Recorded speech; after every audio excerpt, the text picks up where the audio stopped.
Huawei just shocked the smartphone world again. The Pura X Foldable is making waves, and we finally have confirmation on its powerhouse chipset. But there's more to the story. Huawei's secret weapon against US sanctions could change the entire industry. Let's break it all down.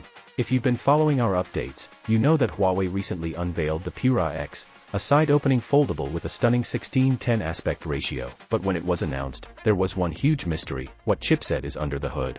Well, the wait is over. A hands-on session with the device has confirmed that the Pura X is powered by Huawei's Kirin 9020 chipset, designed entirely in-house. Now, let's get into the juicy specs. The Kirin 9020 is an octa-core CPU featuring 1 Taishan big core at 2.5 GHz, 3 Taishan mid-cores at 2.15 GHz, 4 Cortex-A510 efficiency cores at 1.53 GHz. While the first two types of cores were developed by Huawei's T-Silicon under its Taishan brand, the Cortex-A510 cores come from ARM. But wait, wasn't Huawei banned from using ARM tech due to US sanctions?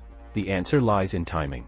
Huawei was hit with US trade restrictions in 2020, but the Cortex-A510 core was already in development by ARM before those bans took effect. That's how Huawei legally included it in the Kirin 9020. But here's where things get interesting. The Pura X's GPU is the Malian 920, developed entirely in-house by Huawei.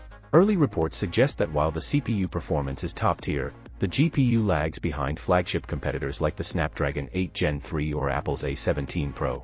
This means general performance and efficiency are excellent, but if you're a hardcore mobile gamer, you might notice some limitations. Now, let's talk about the real game changer. Huawei's Kirin 9020 is built on SMIC's 7nm process, while Apple and Qualcomm are already at 3nm. Why? Because Huawei and SMIC, Semiconductor Manufacturing International Corporation, don't have access to EUV, extreme ultraviolet lithography, machines, which are crucial for cutting-edge chip production. But Huawei is already working on a revolutionary solution: laser-induced discharge plasma, LDP, technology.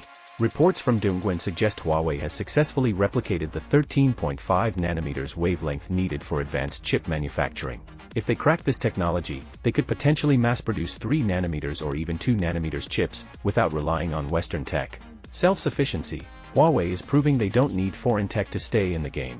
Solid performance. The Kirin 9020 is a strong chip, though not quite cutting-edge yet. A massive comeback. If LDP technology succeeds, Huawei could re-enter the chip race in a big way. So, what do you think? Is Huawei's approach brilliant, or are they still too far behind? Drop your thoughts in the comments.